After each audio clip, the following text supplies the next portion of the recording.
मैंने जो understanding develop करी है, मेरी राय में कोई भगवान, कोई अल्लाह, कोई गॉड एग्जिस्ट नहीं करता।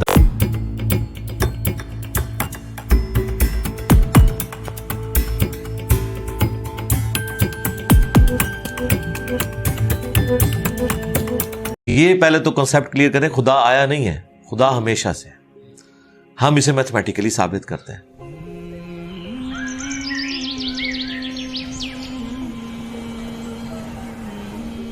देखें, जो यूनिवर्सल ट्रूथ एस्टेब्लिश हो चुके हैं उसको तो आप कोई दोबारा से चैलेंज ना करें।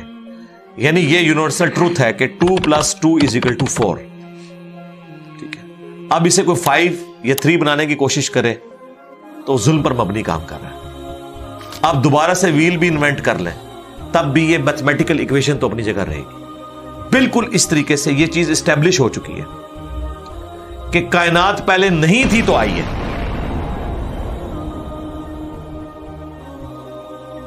आपको पता है कुछ अरसा ये नजरिया रहा है 17वीं और 18वीं सदी में कि ये स्टेडी स्टेट कायनात है, हमेशा से ऐसे ही चल रही है। लेकिन ये अब नजरिया अपनी मौत मर गया। हम जिस एरा में बैठे हैं ना, ये नजरिया खत्म हो चुका है। आज से नहीं, बिग बैंग के बाद से ही, जब वो हबल ने वो टेलीस्कोप के जरिए चीज देखी थी 1920s में, तो हबल ने ये देखा कि कायनात में जितने भी ये इजराम फल्की हैं, यानी आसमान पे जितने आपको सियारे सितारे नजर आ रहे हैं ना, इनमें एक कॉमन चीज ये है कि सब एक दूसरे से दूर जा रहे हैं। और उसके लिए उसने स्पेक्ट्रम जब ड्रा किया, स्पेक्ट्रम जब ग्रेजुअली किसी चीज का लाइट का स्पेक्ट्रम रेड की तरफ शिफ्ट हो, इट मींस कि वो आपसे दूर जा रही है। तो ये चीज लॉजिकल थी कि जब ये दूर जा रही है तो इसको टाइम में रिवर्स किया जाए तो किसी एक जगह से शुरू ही हो। यानी मैं हाथ में कुछ बॉल्स पकड़ूं और उन्हें यूं फेंकूं, सारे एक दूसरे से दूर जाएंगे। और ये एक यूनिवर्सल ट्रूथ है कि ये दूर इसलिए जा रहे हैं कि कहीं एक जगह से ये स्टार्ट हुए थे। ये तो एक नेचुरल चीज है।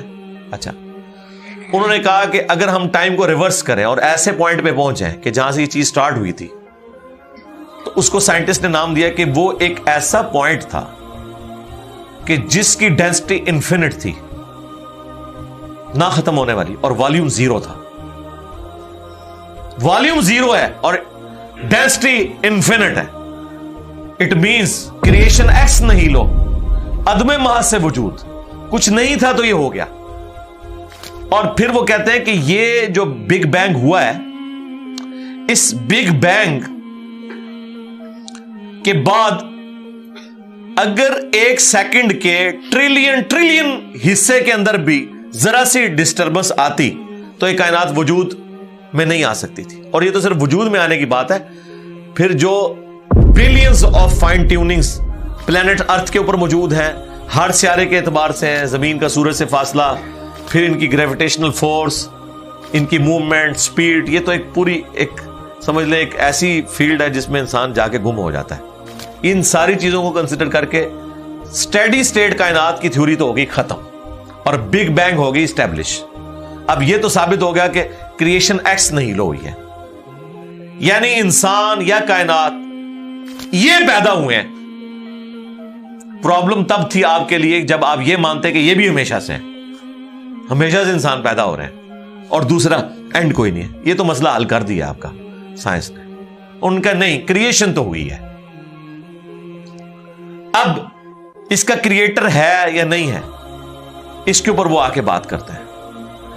अब ये जो फाइन ट्यूनिंग्स हैं, इनको समझने के लिए इतने दिमाग की जरूरत है, इतने ब्रेन्स की जरूरत है, डीएनए की स्ट्रक्चर को समझने के लिए, इस हार्मोनी को समझने के लिए, बनाने के लिए नहीं सरकार, इतने ब्रेन्स लग जाएं। आज तक हम डिस्कवरीज ही कर रहे हैं। ये जितने हम चीजें दरियाफ्त करते हैं ना, वो हम कानून कुदरत दरियाफ्त करते हैं। यानी अगर हमने ये चीज एक्सप्लोर कर ली है कि सूरज मशरिक से निकलता है, मगरिब में गुरूब होता है विद रिस्पेक्ट टू जमीन, वैसे तो गुरूब होता ही नहीं है ना, निकलता है, तो ये एक फिजिकल फिनोमिना है जो हमने डिस्कवर किया है। इस फिनोमिना ने सूरज को पैदा नहीं किया। ये क्रिएटर ऑफ सन तो नहीं है, ये अगर आपको पता चल गया। अंडे में से चूजा निकलता है और चूजा इतने अरसे के लिए अंडे को आप गरमाइश में रखते हैं 22 दिन के लिए मुर्गी के नीचे या किसी मशीन में, तो इस इंफॉर्मेशन ने चूजे को पैदा नहीं किया, बल्कि ये चूजे के पैदा होने के बारे में इंफॉर्मेशन है। आप इसके अंदर मजीद चले जाएं, जितना डीप डिग करते जाएं, अल्टीमेटली आपकी एक इंफॉर्मेशन ऐड होगी। यह नहीं होगा कि आपको यह पता चल जाए कि इसने पैदा किया, वो तो मुर्गी को खुद नहीं पता जो पैदा करने वाली है, क्रोकोडाइल को, एलिफेंट को ये पता ही नहीं मेरे अंदर क्या क्या क्वालिटीज है, जिसको ये पता ही नहीं मेरे अंदर क्या क्वालिटीज है, इंसान को नहीं पता अभी तक मेरे अंदर क्या क्वालिटीज है। ये तो भी साइंस थोड़ा बहुत आपको एक्सप्लोर कर रही है। तो क्रिएटर तो हम इन क्वालिटीज के है ही नहीं है। और फिर पीछे एक ब्रेन इस एतबार से है कि वो एक ऑर्गेनाइज तरीके से, और ये भी चीज डेफिनेटली फिजिबिलिटी के तहत आप समझे मैथमेटिक्स में एस्टेब्लिश हो चुकी है कि ये पूरे एक ऑर्गेनाइज तरीके से जो चीज चल रही होती है उसके पीछे एक ब्रेन जरूर होता है। ब्रेन के बगैर ये कोई डिजाइन कर नहीं सकता। फिजिक्स का सेकंड ऑफ थर्मोडायनेमिक्स जो है कि एंट्रोपी या तो कांस्टेंट रहती है या इंक्रीज करती है, यानी डिसऑर्डर। खुदा ना खास्ता यहां पे धमाका हो जाए तो हर चीज बिखर जाएगी। इसके बाद दुनिया का कोई धमाका दोबारा इसको इस हालत में अरेंज नहीं कर सकता।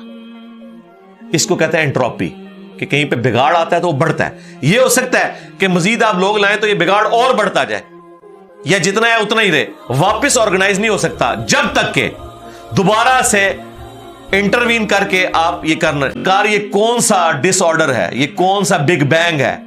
छोटा सा धमाका ऑर्गेनाइज नहीं करता, चीज को बिगाड़ता है।